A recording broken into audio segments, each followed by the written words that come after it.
Good morning mga idol. Ito po tayo at magluluto tayo ng pansit guys. Na-requestan po tayo ni Ate Oats. Ayan yung ating mga gagamiting sahog guys. May bawang sibuyas, atay ng manok, may pork. Meron po tayo rito squid balls, kikiam. Siyempre hindi mawala yung repolyo at carrots. At itong ating pansit canton guys. Tara guys, samahan nyo sa pagluluto si Kuya Lars. Tirahin na natin to at baka tirahin pa ng iba. Maunahan pa ako. Yan na mga idol, mainit na yung ating mantika. Pwede na tayong mag-gisa. Mag-gisa na po si Kuya Lars mga idol. Kaya nga umpisa na natin to nang tayo makatapos sa pagluluto. At may nakaamba pa akong gagawin guys. Tapos itong pagluluto, maglalaba naman po ako. Yung daily habit ni Kuya Lars. Yan. Isa na po tayo.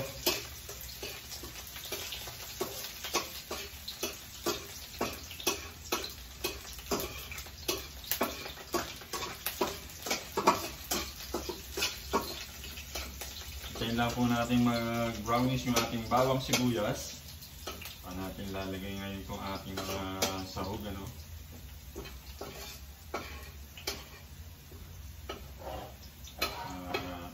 Ayan. Bigyan na natin itong ating baboy guys. Ihunin natin yung atay pagka yung prito lang natin itong mga ito.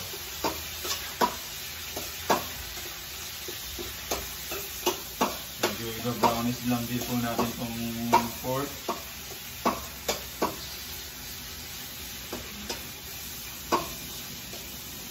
Ate Out, anong ginawa mo rito sa baboy na hiwa? Parang giniling ang labas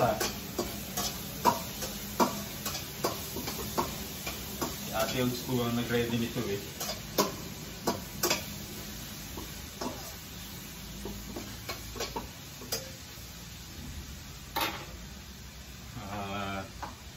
Lalakasan na natin yung apoy guys at nakaupo sa lamesa yung nag-request ito.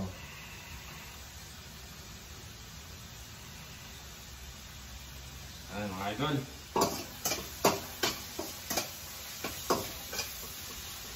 Then pwede na natin ilagay guys yung ating squid ball saka yung ating tawag dito, kikiam. Kasama na rin siya na toasted na rin siya, nakipito. Tuloy muna natin, saka natin siya lalagyan ng oyster sauce. Ayan guys, tatakpanin na ni Kuya Lars para medyo maluto-luto po yung ating sahog. At samahan niyo po si Kuya Lars sa pagluluto hanggang sa matapos. At shoutout po sa inyo lahat mga idol. At nagpapasalamat po ng taos puso si Kuya Lars sa ating mga subscribers, sa mga nagla-like and share. Maraming salamat po sa inyo mga idol. Yan na guys, medyo pronto na yung ating sahog guys. Lalagay na natin itong ating atay ng manok guys.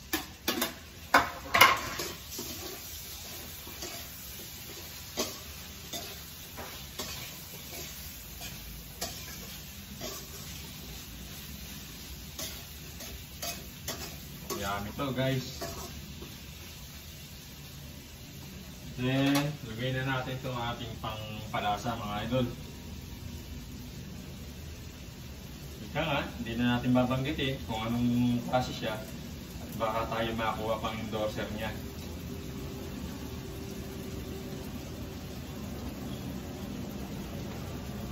Ayan na guys. Ating imimekos-mekos si Kuya Lars.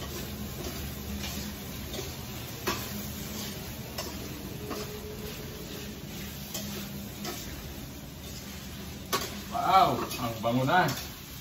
Ate Oats, naamoy mo na ba?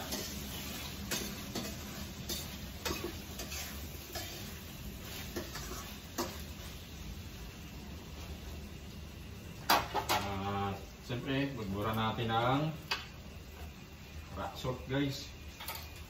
Yan, bang bang bang bang. Bang bang bang bang bang bang. Yan.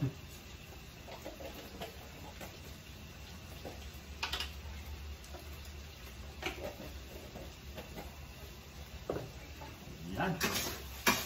Parang pang-ulam na lang to guys ha. Huwag ko na kaya ilagay yung pancit, mami. Ate Outs. Parang pang-ulam ang labas ito eh. Ang dami. Sinilip ni Ate Outs guys. So, lagyan na natin ng water, syempre.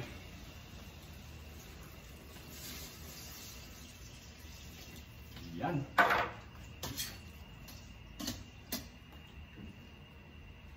Then, magtataho tayo ng konting toyo, mga idol.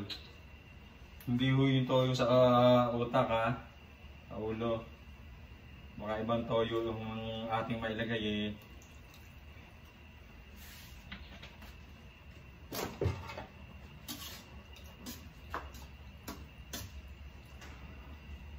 Ayan. Nalagay lang natin itong repolyo guys, ano? Ayan.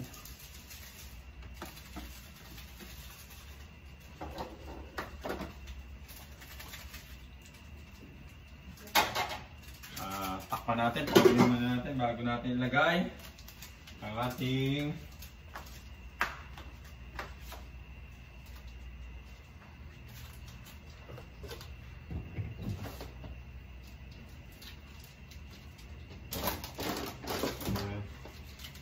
lagyan pa ho natin ng konting pampasarap na guys.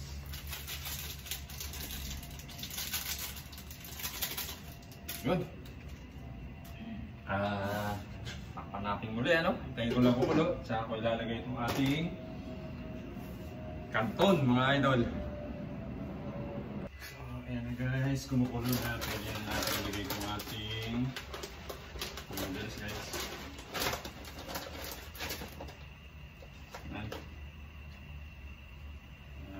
At naiinip na po yung ating mga customers.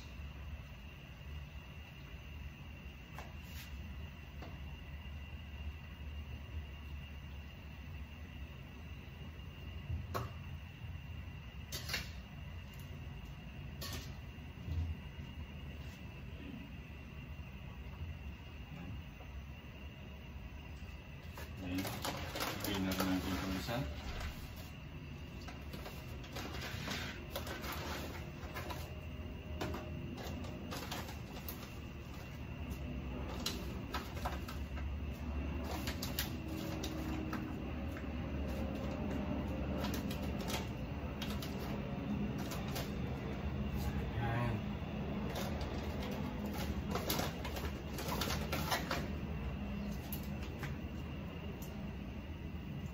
Na maluto yung ating pancit guys. Lahat na mag-almusal. Hindi ko almusal na. Siyempre Sunday, walang pasok. Napasarap ng mga tulog. Kailangan bumawi.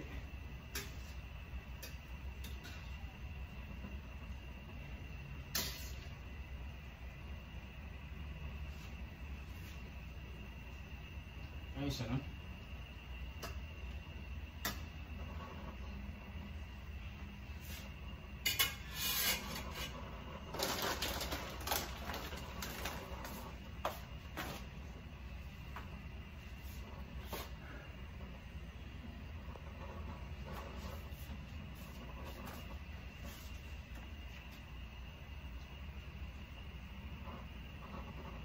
Konting kulo lang yan mga idol. Ready to eat na naman po tayo. Yan na nga guys. Luto na yung pansit natin. Ready to eat na. Tara po, kain po tayo. Sana nag-enjoy po kayo sa pagluluto ni Kuya Lars. Thanks for watching mga idol.